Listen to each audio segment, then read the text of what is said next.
beginning to think I don't know what the deal is. But whatever. Alright. So, I take. I didn't want to do this because I think objectively it's like a slight inaccuracy. It's a good bishop for a bad knight. It's actually a pretty good knight. It's not fair to call that a bad knight. Okay, it's a good bishop for a good knight. It's a good bishop for a good knight, leaving me with a good knight for a pretty bad bishop. But I'd say if black was a little better, like if this pawn weren't on a5, maybe like on a6, maybe like one less pawn would increase his drawing chances significantly. After knight c4, he should go here. Maybe he can't because said pawn is hanging. Okay. He can't. Said pawn is hanging. Alright. So he has to go back to c7. See? Then now all your pieces are blocked by those pawns. I don't know if this is winning, but it's very good for me. It looks like it's objectively winning. But watch this. He gets a trap now. Queen f2, rook f8, defending f7. And this was a good move. Notice he doesn't play f6. Because Ben Feingold told him not to. You put a lot of pawns on dark squares, and now you woke up and didn't. And that was a smart idea. If you play f6, it just gets worse. So, no. Here. Wait a minute. Yeah, and this move, unfortunately, allows me to take and take on f7. So I wonder if that isn't better than what happens. Takes, give up this, protected pass pawn. Technical win. Alright, anyway. Rook f8, best move. Rook f1. Bishop g5, a wonderful little idea here with bishop e3. And I'm like, oh, I'm overconfident now. This is going to be easy. Rook f5, attacking c5. He defends with queen e7. And now I'm Mr. Tricky. Mr. Coffee, set up the vote. We're back live. We're back live. How can white fuck this up? I'm like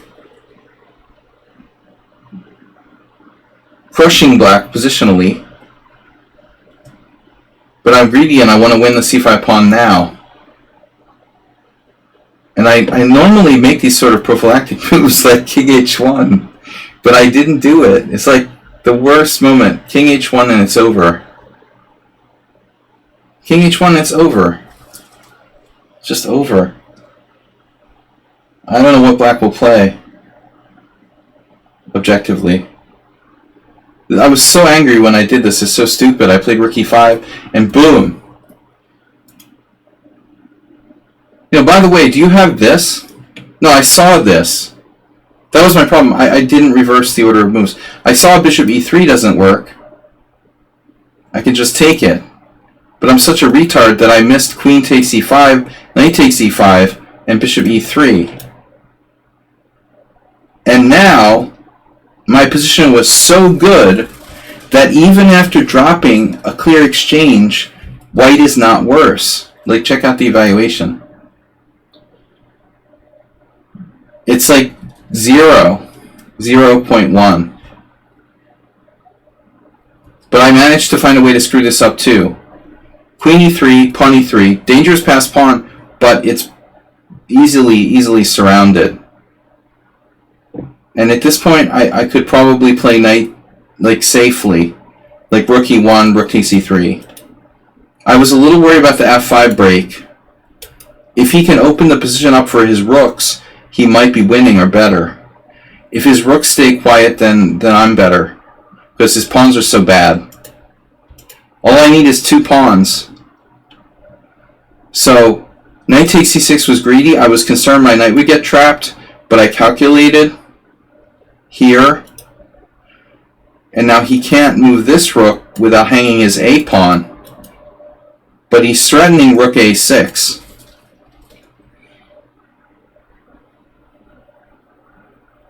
Now the point is that my king can stop his pawn. So I calculated this. I played rook f5. And now the point is, if he attacks my knight, I can take on c5. Defending knight d7, c5. Oh, knight d7. Knight d7, c5. I missed that.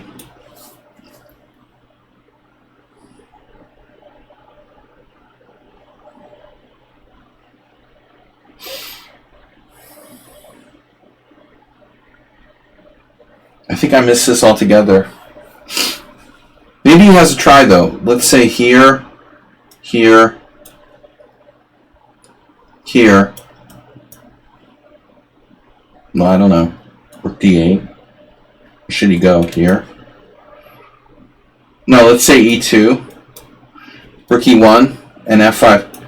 I guess my concern was something like this, Dragonfly Hunter, but it's not. I guess something like that. It's not that big a deal. You know, I'll just take, and if he takes, I can take back, I guess, with the knight, keeping my pawn structure. But objectively, it's equal. It's 2 pawns and the exchange. I mean, 2 pawns for the exchange. I don't expect to win this position. It's close. You know, yeah, that would have been easier. Instead, I went on a risky adventure here, but it's still good.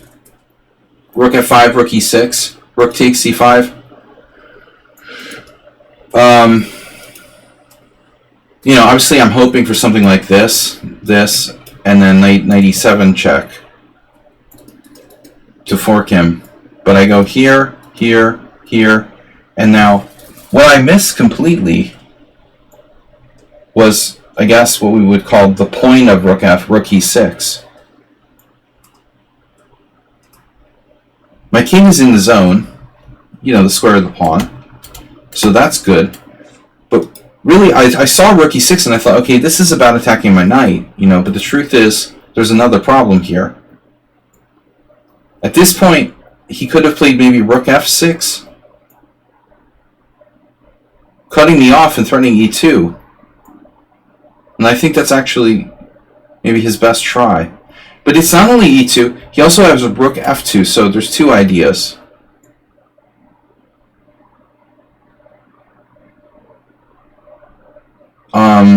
But I think there may be some stuff for me there. I'm not sure I'm worse. Well, only one move, knight d4, and if rook f2... Wow, this would have been hard to find. Knight f5. And rook e2. Oh my god, knight takes e3. Wow. Yeah, I mean, I'm not finding that, like, enough fast time control. Rook takes e3 and his rook is trapped on e3. That's a really nice line. Needless to say, I didn't see it, and he didn't see rook f6 till the next move. He plays g6. I'm concerned about f5. But everything is under control. You know, I should have played like knight d4 now. I could have played this. Simple. It makes sense. It stops the pawn. And if rook f6, I could go here. And I think that I'm better. If I get over and win this pawn, it's now winning for white. I mean, I have like 3 pawns for the exchange. But instead, I reflexively thought his threat was to play f5, and I played g4, only to realize to my horror that he's turning rook f6. And now I'm in trouble. This is even worse now, because my king is even more open by this g4 move, which was dumb. And now white is seriously worse. This is only move. He plays rook f2. I don't know what I'm supposed to play now. Computer's like h3. But I'm on the verge of losing. It's a really funky position because his rook doesn't have a lot of squares, only this one. He literally only has that 1 square to go to on the 7th. So computer move makes sense, like just chilling with h. It's a very tricky position. His other rook can't really get in the game. So I played e5. Maybe this isn't great. Rook d8, and I played only move, I guess c3. And now the question is, how does black win? Well, it's not so easy. But this move is pretty obvious, you know, like rook d2. Rook d2, and if king here, rook takes here. And that's why the computer wanted to play h3. Why it was important for me to play h3. So I'm lost probably now. Final mistake, like not playing h3. This is my last chance. Let's say h3. So if h3, black might be winning, but it would require like perfect technique. Instead, this way he's probably winning for sure. Then he just goes nuts. He plays rook takes d4. This was some kind of hallucination, but Thomas is in time pressure. He had a hallucination that like he's just winning somehow. Because otherwise I don't think he would have made this move. This is simply a hallucination, and now c takes d4, and he's not threatening anything. My king is cut off from this pawn, but he can't push it. I wonder what he was expecting to do. Maybe rook f4, right? I guess this is reasonable. Rook f4, d5, e2, or maybe, yeah, e2, rook c1. It's probably close. White is better, actually. Wow. Yeah, I mean, I have a lot of pawns. I actually am up. I am up 2 pawns. So, I don't know if it's winning, but I mean, the table turned when he sacked the exchange unsoundly. I got really lucky there. But, I mean, he was lucky before. So now rook d2, king f1, rook takes h2, and then check, king g7, d5. And now he resigned. I mean, I'm obviously threatening like d67, d8. The question is, could he play rook d2 and put up any resistance? He's not going anywhere yet. But if I push, I mean, what options do I have here? g5, rook c7, rook c3. The rook c3 is okay. g5 is okay. All of the above. I'm winning, but it's like kind of tactical final position. After rook d2, I played, yeah, no, this is the end of the game. Rook h2. Rook c8, check, king g7, d5. So he resigned here, but it's still not that easy. I wouldn't resign here if I was him. You know, I think you got to play at least one more move. You have to at least play rook takes d2. If you take this pawn, I'm not certain you're losing. So white has to play carefully. Let's say d6, rook takes d3. I think you still... Okay, king e2. Now I'm threatening d7. But still, yeah. You're going to lose another pawn now. King takes e3. I guess it's safe to say white was winning. I still think he resigned a little bit too early. You should play it out a little bit more. Alright, going onward to Mule Skinner. I've got die-cast illusion game as well. But no more submissions. I'm in a bad mood. Nefedov showed up. Guys, what's up next? Friday morning stream? Friday morning stream. Friday early stream. 12 tomorrow.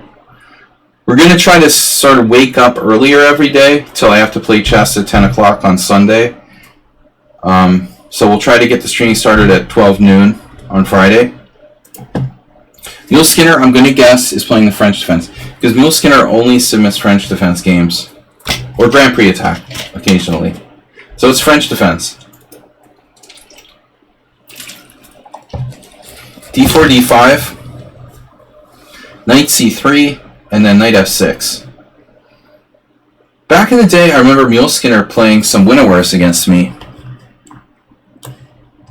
Been doing this for a long time.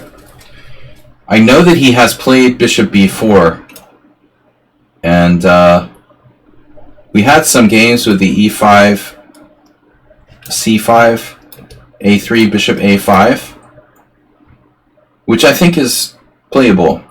Maybe some people even consider this to be one of the best ways for black to play the winnower. You should still play that, I think. But he plays classical this time. So knight f6, e5, knight fd7, and now most people play f4. Stein's variation. I don't know that he gave up the winnower. I mean, it's probably best to play both. If you're really a French defense player, I think you should play both. But a lot of people find the winnower hard to play. So this is a kind of unusual line. I played this once. Once in a tournament game I won. And then I played it in Blitz sometimes, but not tons. So I'm not really an authority on this. But the idea is sensible. Now it could also transpose, it feels like it could transpose some other variations somehow. So normally c5. Shocking that black almost has only one move that's ever played in this position. I mean, obviously c5 is the most logical move. You could consider b6. Bishop e7 has no real independent significance. And other than that, I mean, what is there? Like g6 or something? f6? If f6, the knight f4 will be relevant.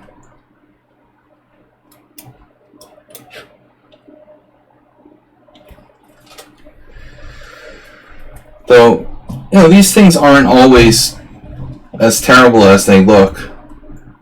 Like, say, like queen e7, queen h5 check, queen f7 or something like that.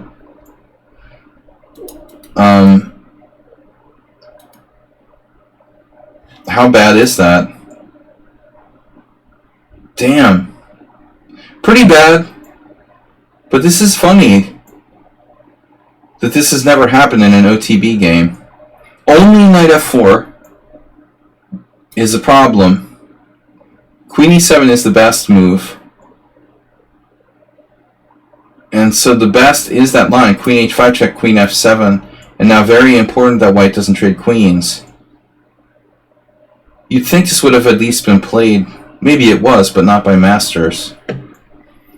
It may not be that easy for white. Anyway, something to think about.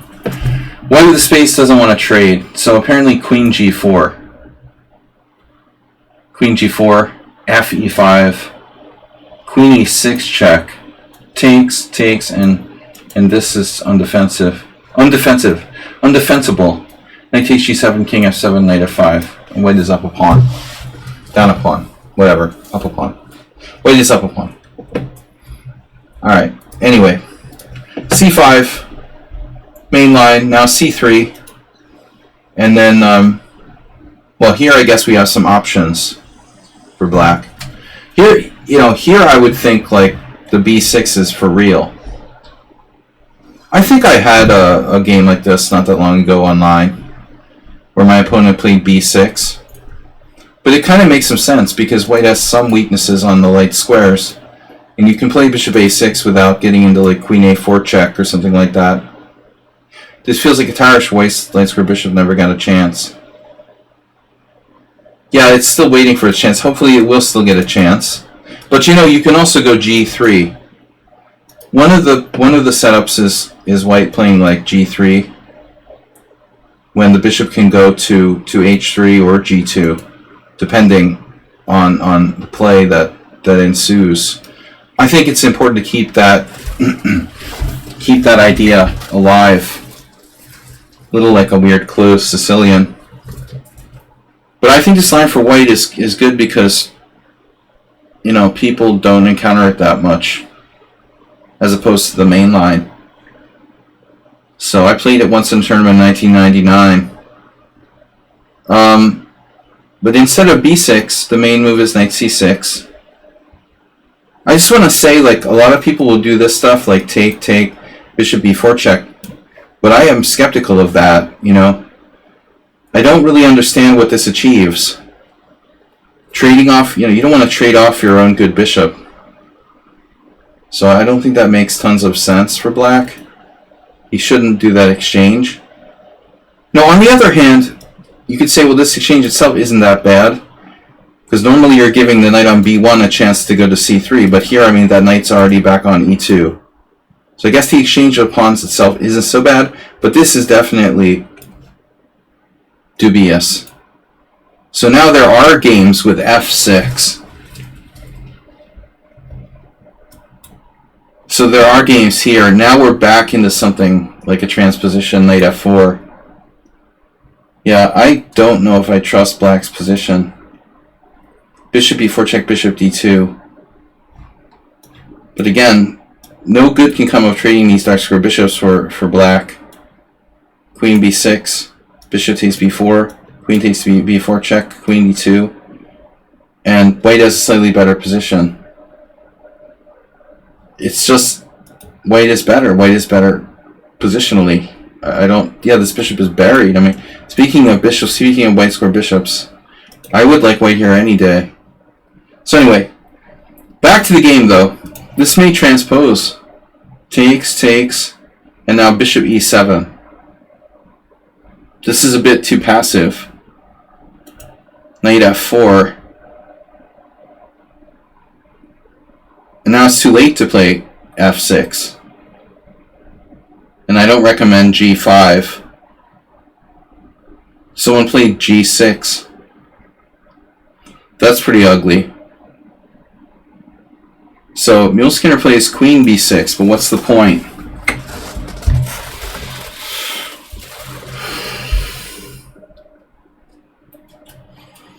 I played this kid Rui Gao when he was like a little kid. He came to Budapest, and we played in Kecskemét actually around 2006, 2008, 2007. It was funny. Queen b6, a3 by white. Hard to like a3, but that's the number one move. It's kind of like, why? Well, I see. So bishop b4 check now threatens to win a pawn. Bishop d2. Bishop b4 check, bishop d2, knight takes d4. Black is threatening to win a pawn. So there's a game here where white played bishop e2, bishop b4 check, and now king f1. That's the point. That's not a bad idea.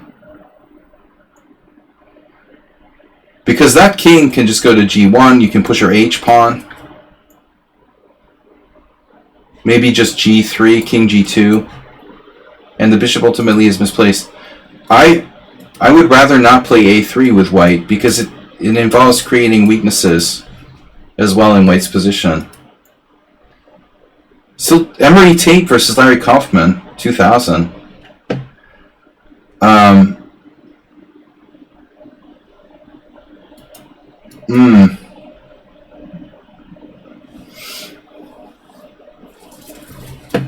Yeah, I think that black made a mistake with that bishop e7. So it looks like you have to play f6. This is the way to go. I had a student, not a student, a teammate who played this in a team game. I remember. Oh, I did have a student years ago. Played a similar variation. Bishop e4 check, bishop d2, queen e7. Now, I admit this is hard to play. So boom, boom, boom, boom, boom, boom. Now a3 seems like a minor concession.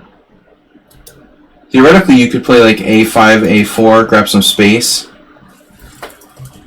Maybe if a5, white plays b3, a5, b3. But even there, like say you play a5. If b3, so here's, an old game, Tomalova. a4, b4, knight a7. This is slow. We really need time to like come back with a knight somewhere and play like bishop d7, bishop b5. But I don't know how much time we have. So after a3, black, I like a5. Wow, people actually played g5 here. Christian Bauer played a5 in a game back in 2003. Damn. Another reason to hate a3 for white. In fact, Well, there's no time though. There's no time for Here's a question: what about G5 there? It was played. Oh shit! This is the Emery Tate Larry Kaufman game. So Kaufman is a really, he's still alive, unlike Emery Tate. Really old, but still alive, and he really, he knows a lot of theory. He did a lifetime of work on like chess computers. Is a decent IM to begin with, and he knows his stuff. But Emery was dangerous.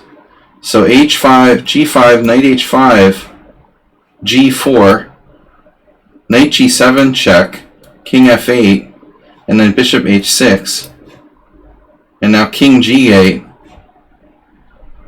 This is insane. Typical Tate. And Tate just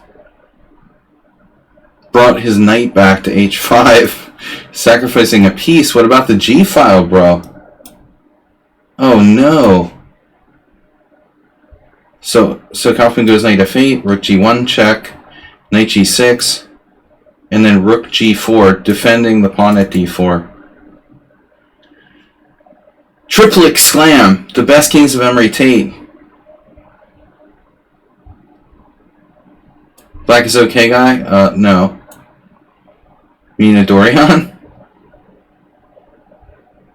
Anyway, I don't know where this was played. It looks like World Open. Philadelphia International 2000. Bishop F1. Tate would end up winning. This crazy position, but I don't know if it's sound. Yeah, it's totally unsound. Wow. So the whole attack is totally unsound until Bishop F1. Damn. We didn't play Bishop F1, my bad. He played King F1. Okay, it's not unsound. King F1. Knight D8. Sorry, Emery. Queen D2. Queen B5. This is a cool game. F5. White slowly outplayed him. He takes F6. This is a crazy game. That definitely worth analyzing. Alright, anyway, let's go back from Emery and Larry Kaufman to the actual game. But I mean, G5 is risky, man. And to play that against Tate is kind of dumb. You're giving him a chaotic position where he's good in crazy positions. B4, Bishop D7, Bishop E3. We're going to need to play A5.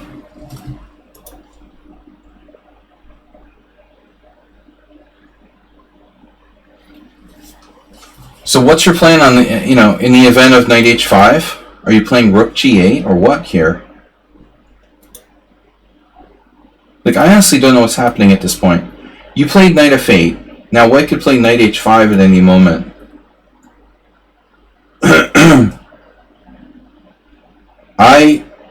I don't really like that, I don't think you should allow that, dude. I mean, at least you could play like King F8 or Bishop F8.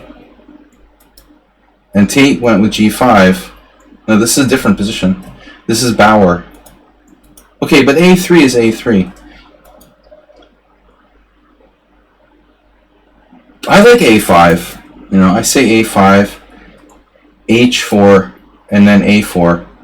You've added to this back in. There's some other games too. That seems the best to me. So Knight F8 is kind of too passive. It allows Knight H5. And I don't think Rook G8 is a good solution.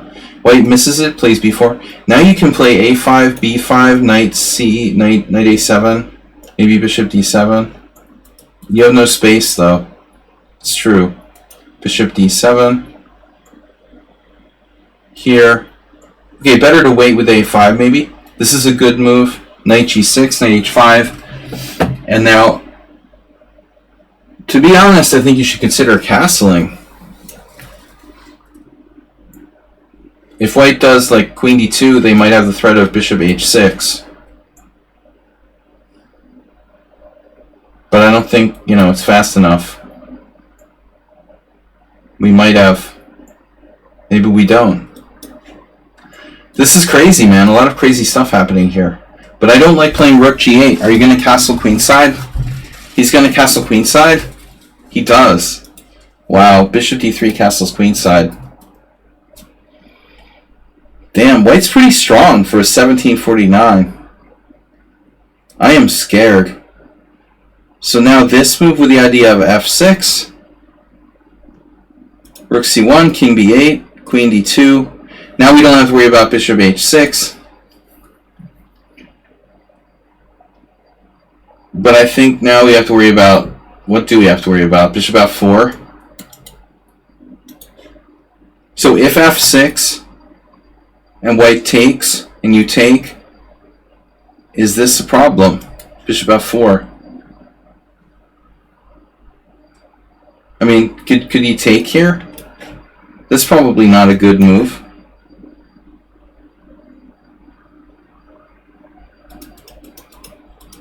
So it looks like you're set up to play. It looks like you're set up to play f6 and then you don't do it. You play queen back. I mean, maybe this is okay. And then queen c3, so that's a really weird move by white.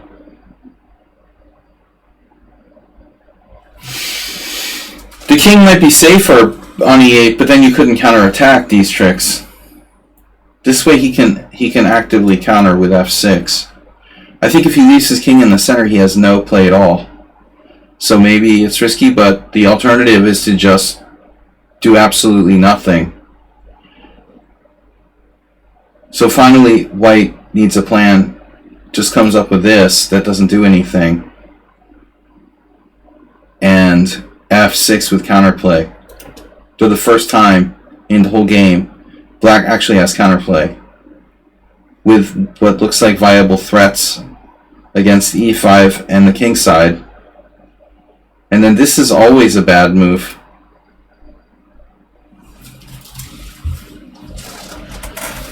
Almost always a bad move. But, so what do? We take it, he plays knight f4, and now what? I vote for g5, that's what he played. White is hoping for something like where he's going to break through.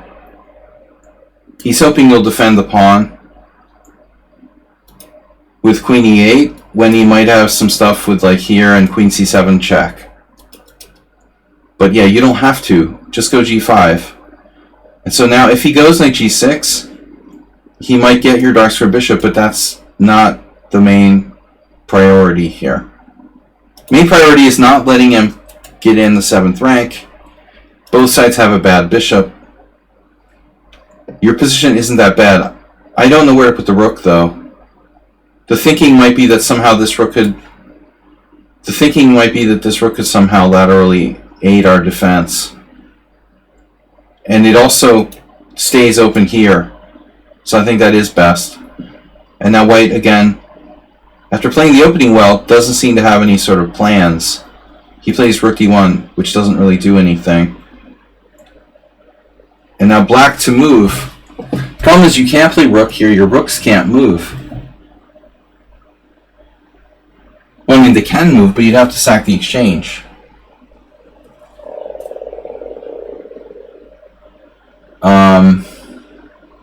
I could envision a world where black could sack the exchange in some cases. You know, even something like a6, where you would really control this diagonal. I mean, even if white is up the exchange, there's no open files except for the C file, and if there's no entry points, you know what I'm saying? Like, just randomly say white wins the exchange. Like, how does he get his rooks in, you know? How does he use this extra exchange? And you might have some play. I mean, you can go to the H file, maybe with your queen. I'm just saying, like, bishop e8, bishop h5, bishop g6. You could possibly sack an exchange, because you're so tied up with that knight on g6 and no way to get rid of it. There's another exchange here. Actually, that makes sense. So let's go back a sec. So if you take on e5, he's going to take with a knight. You're going to have to take with the knight, and he's going to probably take with the... He could take either way, actually. Both ways are dangerous here. So you don't want to take on e5 yet. But you played this. there's a plan.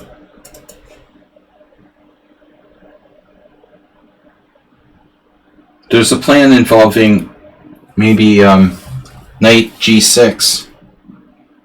Sorry, knight e7 to attack knight on g6. You mean b5 instead of a6? Terrible idea. Well, yeah, b5 is extreme. Chess Zebra, I mean, b5 weakens c5 forever.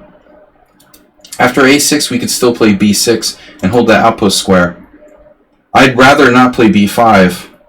a6 is less compromising. Rook c2, rook c8.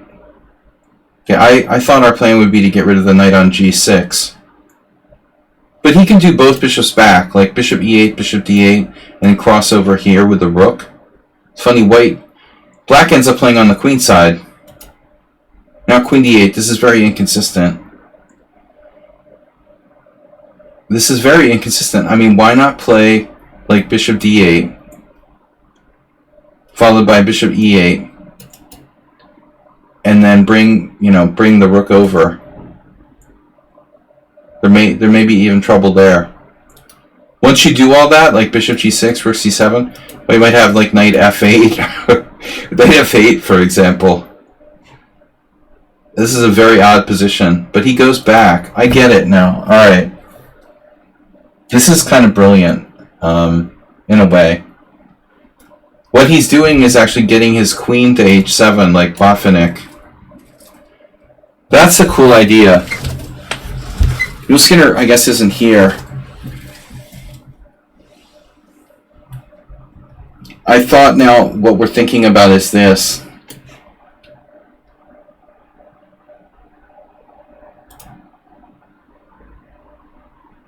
Now I'm definitely playing queen g8. Okay, this is an issue. So he doesn't want to play right away. Plays a6. a6 is good. h3 stops g4, but it doesn't do anything like offensively. So now, here's the question: can we do this now? There's no b5. I mean, there is, but we can just take it. Ostensibly, white doesn't have a concrete threat. He can take this, and then we have an opposite-colored bishop, but now we have a lot more room to maneuver than we used to. And yes, he does have this square, but that's the least of our problems right now. So, I need to get that knight off of g6, man. It's driving me crazy. You played this, takes. Now, truthfully, in the endgame, we have a white square bishop. Now we're actually better on the queen side.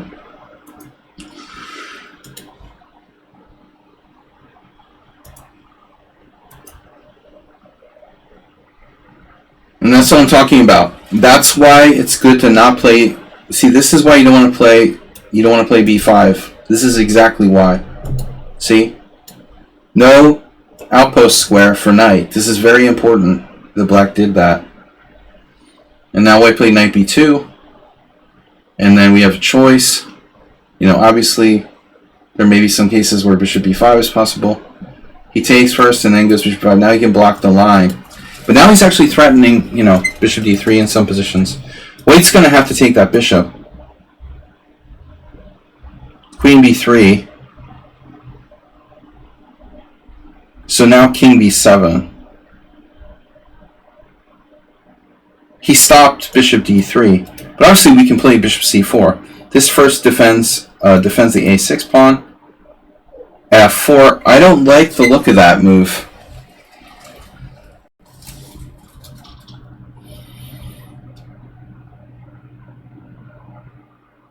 f4 looks a little weakening. I say we just take it. If he takes back, we can defend d7.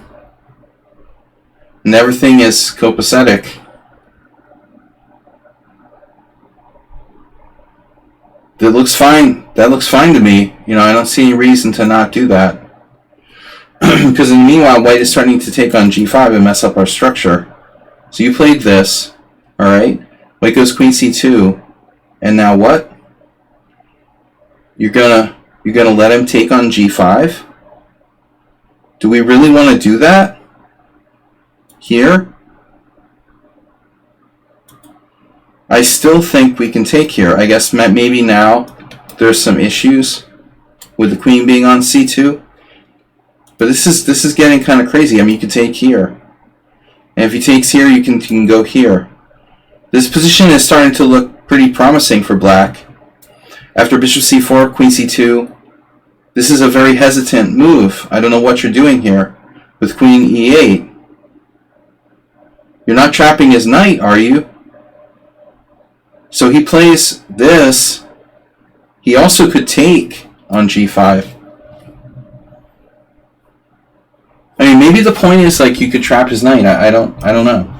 Are you trapping his knight? Not really. He's gonna just take. So hesitant time pressure play here. Now f5. That I don't like either. I think you should have taken on f4. This is getting a little bit creepy, but alright. Rock solid. Now that pawn chain reinforces the knight. It's solid forever. But finally we can get ourselves uncorked here. So now we played b5. I do not like b5. I do not like b5. I don't see white has a threat, and I think you should go here.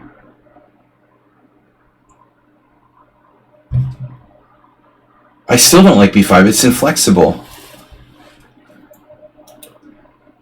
Why? What's the advantage of playing b5? Just go rook c7. If pawn takes, is there a problem, officer? There's some problem here? Probably not. So I don't know. I don't love b5. It's a move. I guess he wants to play a5 or something here.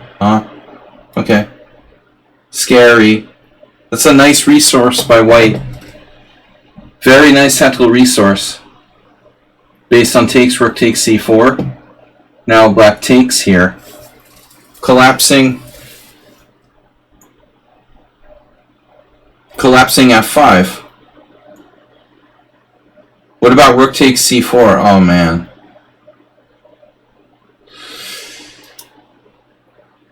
That's scary. Takes, check. And now if you go to a7, you get a5. So he goes to b8.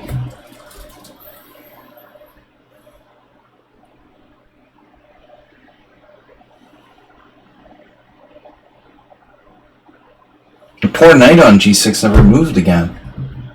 Queen d6 check, king b7. Is this a draw offer? Does this mean you're offering a draw?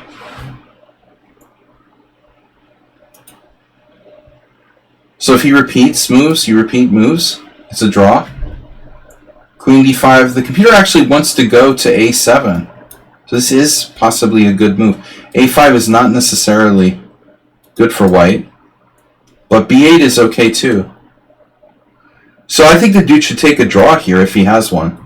But you can actually play bishop c7, sacking this pawn. Unclear, you know. I would be scared and take the draw. But white doesn't seem to want to draw. He plays a5, bishop a7. And now check, check, check, check, check, check, check, check, check. I think black would have taken the draw. If he goes here, you can't get out of the perpetuals, or you could go to a8.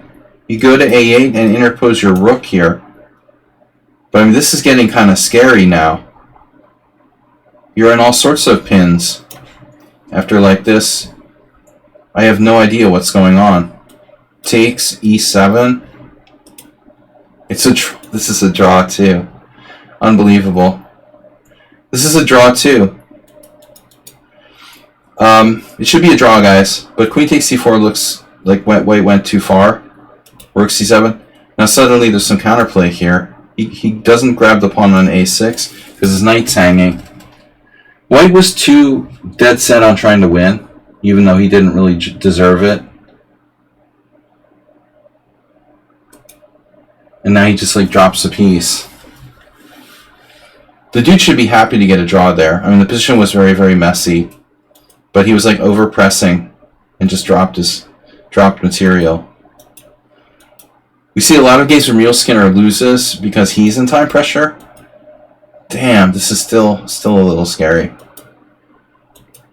Oh. And White was still trying to win when he allowed this for c2 check. Takes check. King f1 check. King e1. And Black wins. Well, what's the final? Check and take on d5? You just check and trade queens and silver. He realized you could just check and trade queens. Okay. Interesting game, by Muleskinner. But I'm on the fence about it. I think the opening was a little sketchy.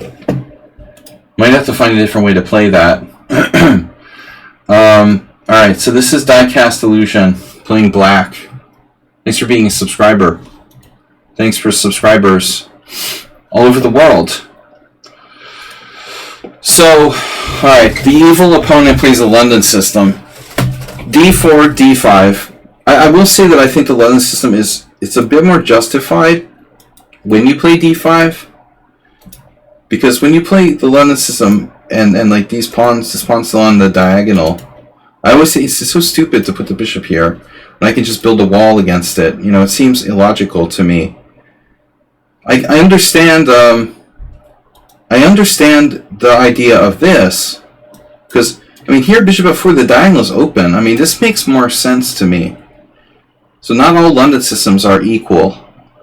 Placing the bishop on f4 seems much more logical when the two pawns are in the center, and it's a lot like the Gioco Piano or bishop's opening.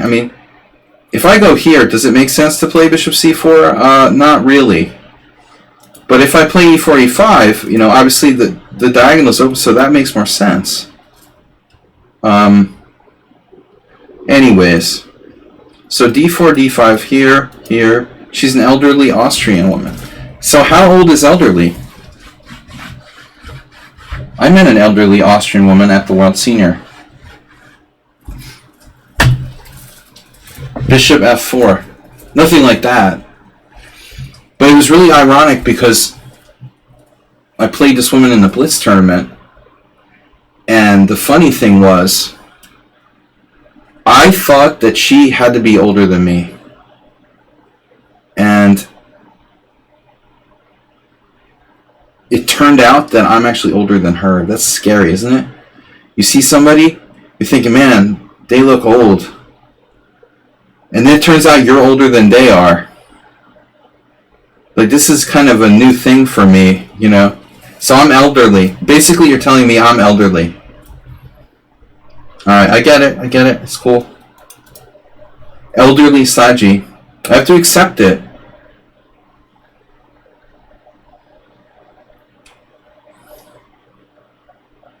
I have to accept that I'm elderly. Over 50 and you're elderly. 50 is elderly. I'm an elder. d4. Yeah, d4, d5, knight f3, knight f6, bishop f4.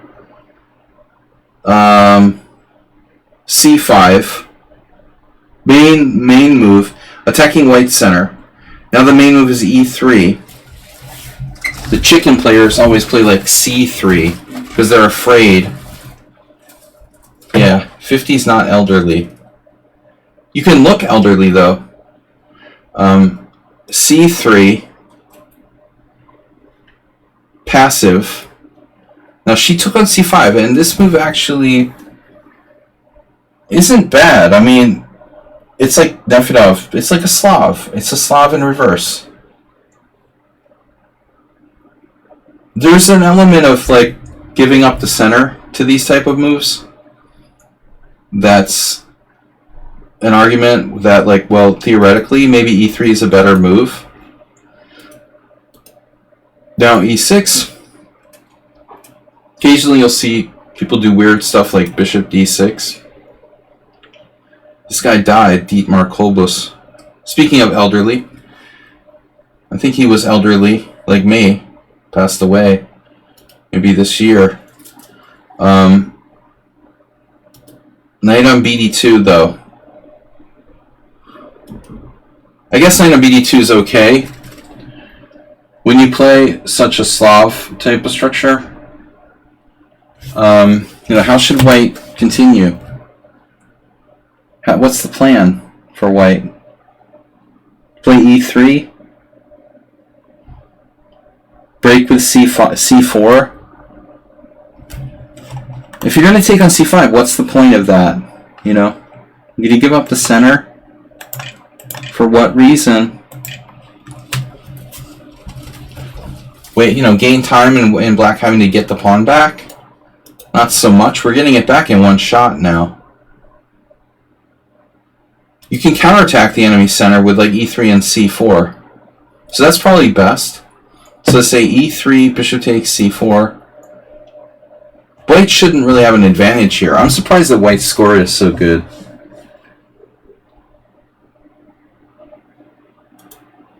Isn't that, look at that, that's remarkable. It's remarkable. Okay, overall white doesn't have a plus score. For some reason, the move bishop e2 has a massive plus score. It's really weird. That's not even like Stockfish's preference.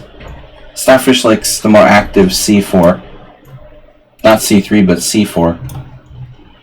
Anyway, small sample size. You can't go too much by this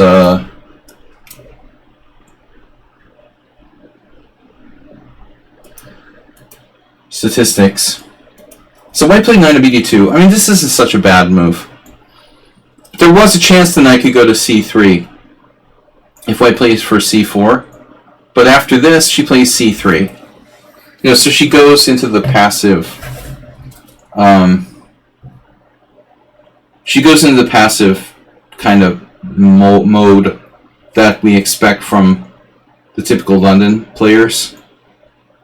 Here, well, you have to think about your intended setup. But frankly, I think you should castle. That move is going to be played in every variation, and white is in no state to like castle queenside and try to play sharply. So I think this you play castles. You expect e3, and then you go about your business.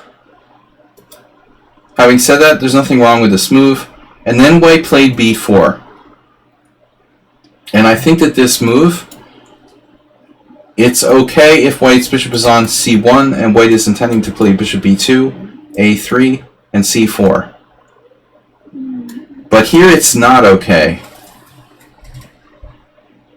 This weakens white's position dramatically, and without the bishop to play pawn on b2 and to control that diagonal, all white's doing with b4 is weakening her queen side. So it's a really bad move, and you have three options in terms of responding to it. I don't portend to know what the best move is, but it feels to me that bishop e7 is a little bit passive.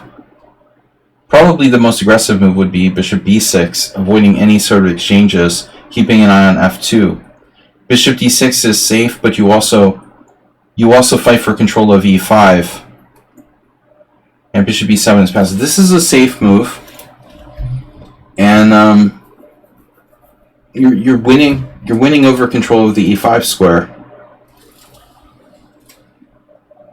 That doesn't mean you have to play e5 right away after bishop g3, but I don't like taking on g3.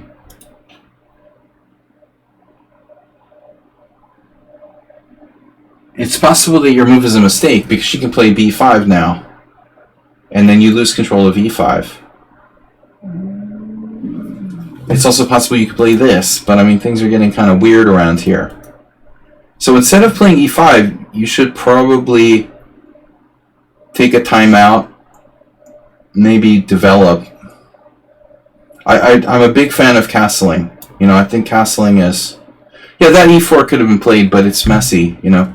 You're better here. You don't need to do anything, you know. You need to not make any mistakes and slowly improve your position.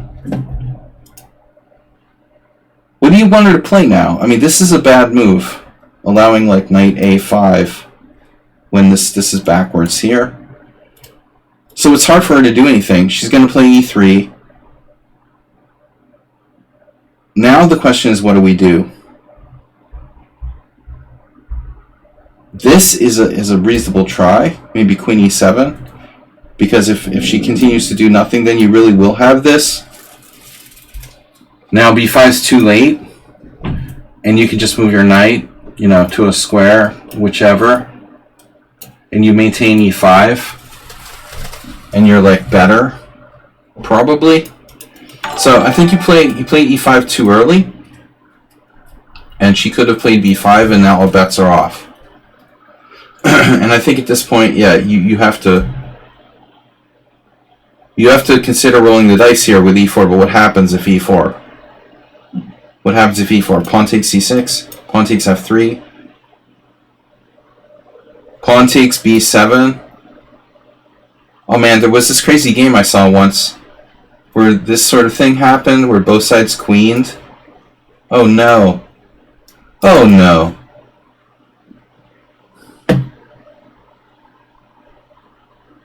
But that's probably not good, dude. I don't know. White's winning a piece here, isn't she? Shit. Bishop takes d6. This is not good. This variation doesn't work. So, yeah. You're in trouble. Oh, no. You can sack the e5 pawn. Wow. Knight a5, and you have enough compensation here because of c3. Interesting. It's like fried liver. You're one move away from castling, and white king is still in the center. So actually, she plays knight takes c5. You have queen c7, and you hit that. You win your pawn back. Bishop takes g3, h takes g3, queen takes c3. I would rather be black, actually. Because her king is still in the center. Alright, that was lucky. But white played... Guys, this is kind of a long game, so I'm going to go through a little faster. a3, sensible move, but again, white's bishop needs to be on b2 here. For this whole thing to make sense. For her to have played b4, a3 and b4 doesn't make sense if there's not a bishop going to b2. Still, she could try to play c4 and like admit her previous mistake. e3, and now this is a nice try. You know, it's a nice try. It might work. That's a very incisive move by you. You know, trying to open the lines. It could backfire in the sense that maybe that weak pawn gets traded off. Because right now this pawn is just a weakness on a half-open file. But opening the position makes sense. Position makes sense. C takes d4, c takes d4. And now the computer wants to take on d6, but I think, you know, you're okay.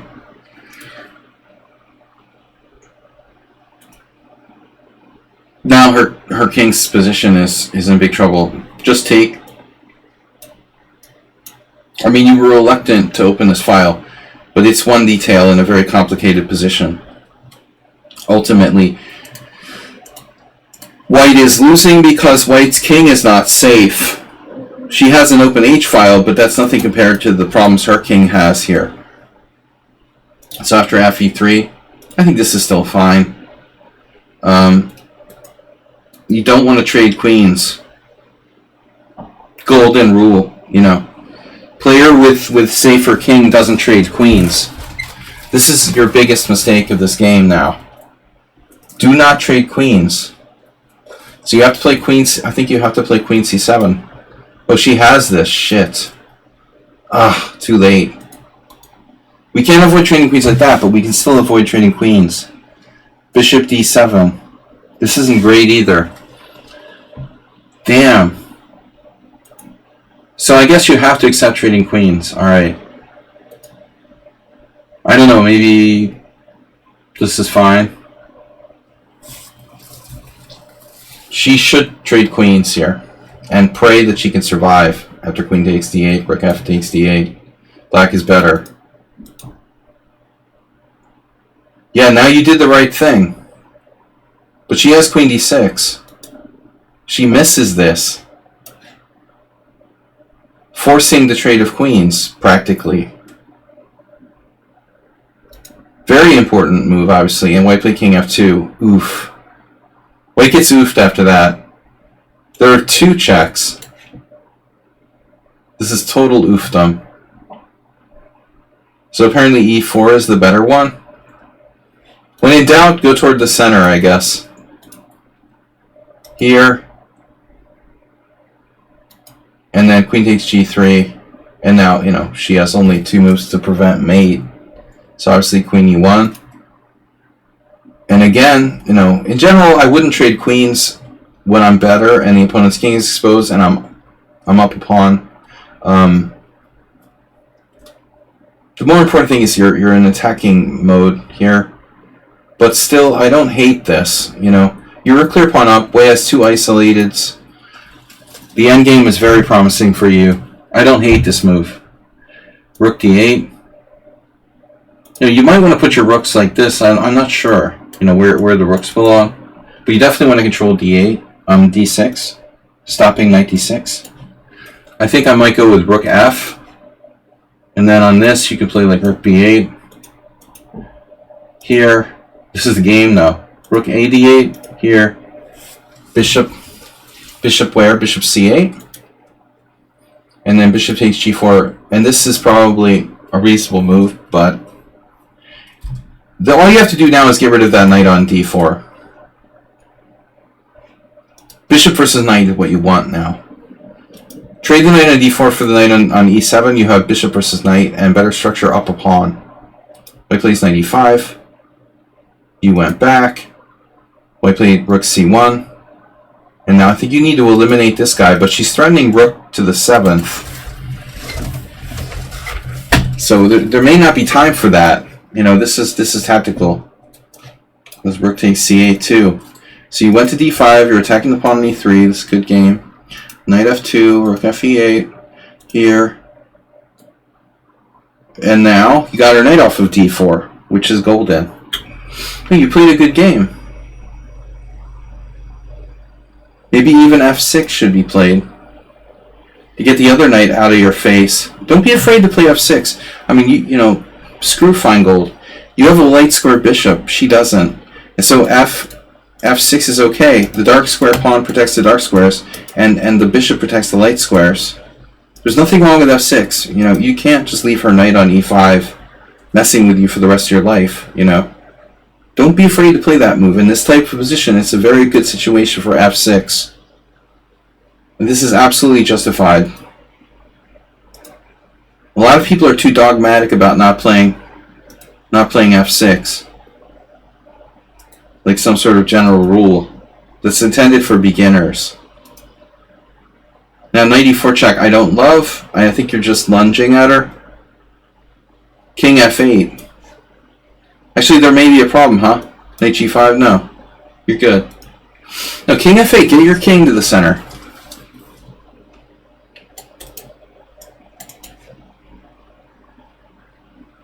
She should have had the rook on the c-file anyway. Like, rook takes d1, she's going to go back to the c-file. So actually, if you see this coming, you need to do something about it. But I don't think it's knight e4. You know, actually, if anything, you could consider knight g4 check. And then she moves her king.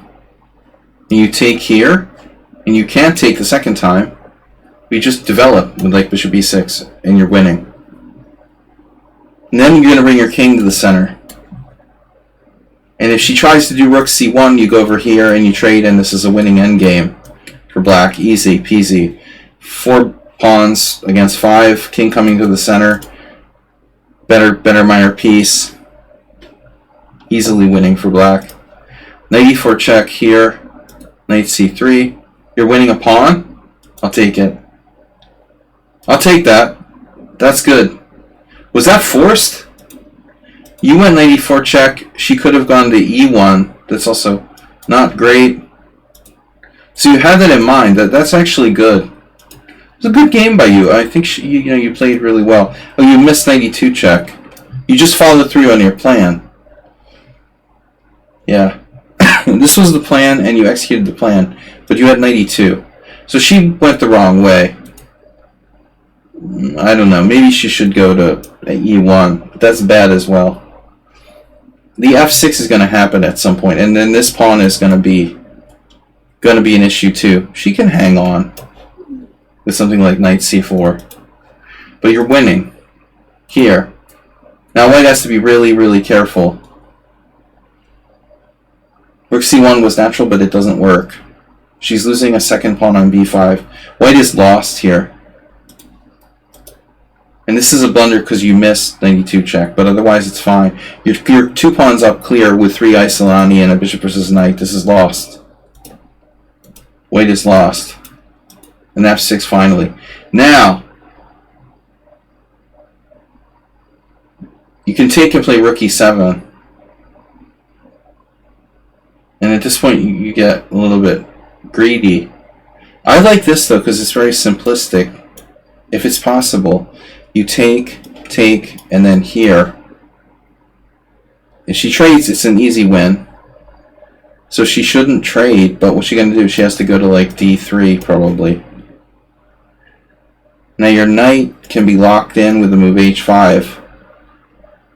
But the idea is that like the more material you're up, the more you want to simplify, you know. Instead you grab the third pawn. You know, I think that was fine. But don't take it too far. The object is to win the game, not like grab as many things as you can. G4 here. Yeah, that's awkward. That's going to be 4 pawns. 7. Back rank, anyone? Nice. She has that. She has that. This is over. So here, I mean, this is really like getting kind of ridiculous now. You know, I think you got to take this. This knight is really in your face. I would not leave that on the board. But if you calculated, you win another pawn, okay. And you do. You do. Alright. I accept your answer. Still, you can lose the game based on this one single pawn, though. That's all she needs, is to get that one pawn through. Fortunately, I think your pawn's pretty fast. Let's see. 1, 2, 3, 4, 5. 1, 2, 3, 4, 5. But you're queening first. So if you push, she takes, you push. You're 3 squares from queening now. How does she stop that pawn? Presumably here. H3. And then she should try something like rook c1. And then if you play h2, she has rook h1. And it's now entering a very tricky situation where you have to worry about her pawn. I'm not sure what knight g6 check does. You got the other pawn going. Ah, very nice. f4 check. Check. Oof. The f3 pawn is good too, it's just not as far outside. But I think you could probably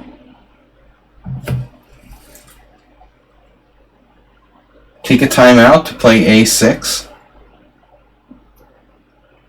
Oh, you have the rook e7. The computer points out rook e7. That's not that simple though. But the important thing would be like, if she traded, you know, it gives you the ability to play g5. But this is a little awkward because white can play like a6. I guess there you go with f3. She plays knight d2. You go f2, and then she probably trades and picks off your pawn. You go and pick off her pawn, and you'll have like three pawns against 0 with a win.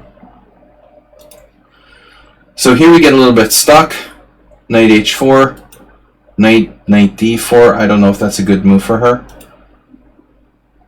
but your fly-by-night operation here might be working. And now it's over. You know, I mean, there's no way White's surviving. She cannot lose that pawn on a5. So I would take. This is her only hope. I mean, I suppose she could get your f-pawn and hope that this is what she's gonna... No, she can't let you keep the a-pawn, dude. She has to take your a-pawn. Even if she gives up her own a-pawn, she has to at least get one of your kingside pawns. So after f3, you know, this is still not that easy. You have knight here, f2, a6. And it's not that easy. Okay, I'm going to queen. She takes, we take. Rook here. No, rook here, a7.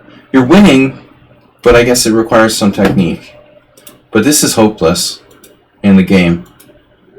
Oh, she's 3 pawns down, dude. Forget about it. And she lost a piece. Okay, so interesting game. That was a very good game, though. Overall, I mean, I would imagine you had a high center-pawn loss there. Though it is a long game. High center-pawn as in low center-pawn. I mean, you had a very good center-pawn. A good center-pawn result. Look at this game by Black. Almost perfect. One blunder when he missed... one blunder when he missed the 92 fork. Other than that, it was like a masterful, like, game. 2 blunders. What was the other blunder? D4 was blunder. I mean, that I don't qualify as a blunder. I can't qualify that move or quantify that move as a blunder. That's not a blunder. Missing 92 check is a blunder. This is like an inaccuracy or a mistake. Anyway, guys, gotta go. See you tomorrow. Have a great night. Thanks for the support. Thanks, Mr. Slow, Mr. Coffee, all the misters. Jess Zebra, thanks for showing up. See one of your games one of these days. And D's Tricks, nice game. Thanks, Asterbait, as always. See you guys tomorrow. Peace. Bye-bye. Misters. Bye-bye.